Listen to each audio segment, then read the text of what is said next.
कौन कैसे कपड़े पहनता है, किस रंग और डिजाइन के पहनता है, यह व्यक्तिगत आजादी और पसंद का मामला है।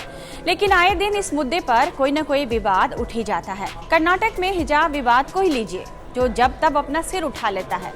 यह मामला अभी सुप्रीम कोर्ट में लंबित है। इस बीच जम्मू और कश्मीर में अबाया पहनने पर रोक क्या लगी है, इसे लेकर नया विवाद हो गया है।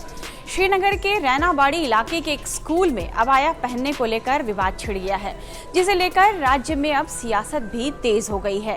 पीपुल्स डेमोक्रेटिक पार्टी और नेशनल कॉन्फ्रेंस ने अबाया पर रोक लगाने की आलोचना की है। इस वीडियो में हम आगे बढ़ें उससे पहले आपको बता देते हैं कि अबाया आखिर होता क्या है। अबाया एक ढीला ढाला परिधान है जिसे मुस्लिम महिलाएं पहनती हैं।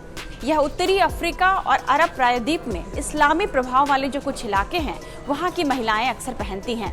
पारंपरिक अबाया काले रंग का होता है। यह लबादे की तरह का एक पोशाक है जो चेहरे, पैर और हाथ को छोड़कर पूरे शरीर को ढक लेता है। यह पूरा मामला है श्रीनगर के विश्व भारती हायर सेकेंडरी स्कूल का, जहां के मुस्लिम छात्राओं ने यह आरोप लगाया है कि उनके अबाया पहनने पर रोक लगा दी गई है। मीडिया रिपोर्ट्स के मुताबिक विश्व भारती हायर सेकेंडरी स्कूल की कई छात्राओं ने 8 जून को स्कूल प्रबंधन के खिलाफ इसी मामले को लेकर प्रदर्शन भी किया है। उन्होंने आरोप लगाया कि उन्हें अबाया पहनने के कारण संस्थान में घुसने नहीं दिया जा रहा। छात्राओं ने यह आरोप लगाया है कि उनसे कहा गया कि यदि वे अबाया पहनकर स्कूल आती हैं तो उन्हें स्कूल के बजाय मदरसे में चले जाना चाहिए। लड़कियों का आरोप यह भी है कि स्कूल प्रशासन ने उनसे कहा कि वे अबाया पहनकर स्कूल आती हैं तो स्कूल का माहौल खराब हो जाता है। छात्राओं ने स्कूल पर हिजाब न पहनने के लिए दबाव बनाने का आरोप भी लगाया। वहीं मीडिया रिपोर्ट्स में यह कहा जा रहा है कि इस मामले पर स्कूल के प्रिंसिपल मेमोरोज शफी का भी बयान आया है और उन्होंने लड़कियों के इस आरोप का खंडन किया है कि लड़कियों को मदरसे में जाने के लिए कहा गया है। उनके बयान के मुताबिक छात्राओं से यह कहा गया कि वे घर से स्कूल तक चाहे तो अबाया पहनकर आ सकती हैं, लेकिन उन्हें स्कूल आने पर इसे उतारना होगा। प्रिंसिपल के मुताबिक अबाया स्कूल यूनिफॉर्म का हिस्सा नहीं है। यूनिफॉर्म में सफेद कमीज, सलवार और हिजाब शामिल है। जो सिर नहीं ढकना चाहती वो हिजाब न पहने, इसके लिए कोई अनिवार्यता नहीं है। यह छात्राओं की मर्जी पर है, लेकिन जो सिर ढककर आना चाहती हैं उसे सफेद हिजाब पहनना होगा। उनके मुताबिक अभी छात्राएं विभिन्न रंगों का अबाया पहनकर आती हैं। प्रिंसिपल ने कहा है कि हमने उन्हें लंबा सफेद रंग का हिजाब पहनने या बड़ा दुपट्टा रखने के लिए कहा है, क्योंकि यह स्कूल की वर्दी का हिस्सा है।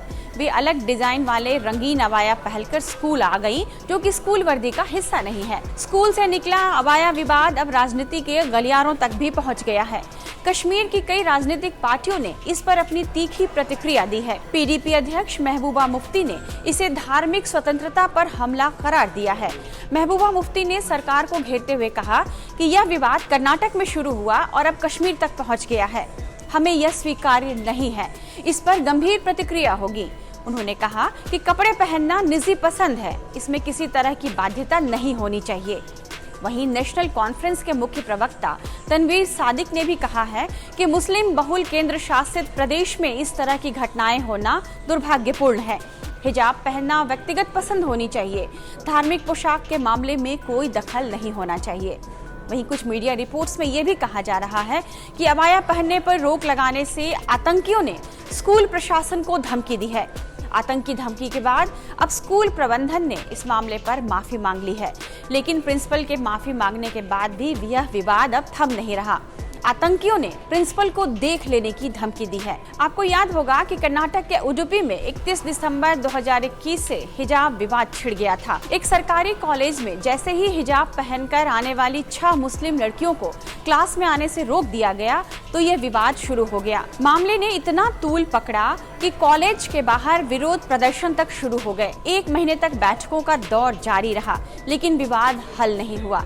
इस बीच उडुपी के विधायक रघुपति भट्ट ने कहा कि जो छात्राएं बिना हिजाब के नहीं आ सकती वो ऑनलाइन पढ़ाई कर लें। धीरे धीरे यह विवाद पूरे कर्नाटक में फैल गया और इसकी चर्चा देश भर में हुई और इस पर कई प्रतिक्रियाएं हुई। अभी यह मामला सुप्रीम कोर्ट में है। बहरहाल हम यही उम्मीद करते हैं कि यह विवाद अब और ज्यादा न भड़के और जम्मू कश्मीर में समय रहते इसका हल निकाल लिया जाए। इस वीडियो को लाइक और शेयर कीजिएगा और इस तरह के तमाम वीडियोस के लिए आप बने रहिए टाइम्स नाउ भारत के डिजिटल प्लेटफॉर्म के साथ।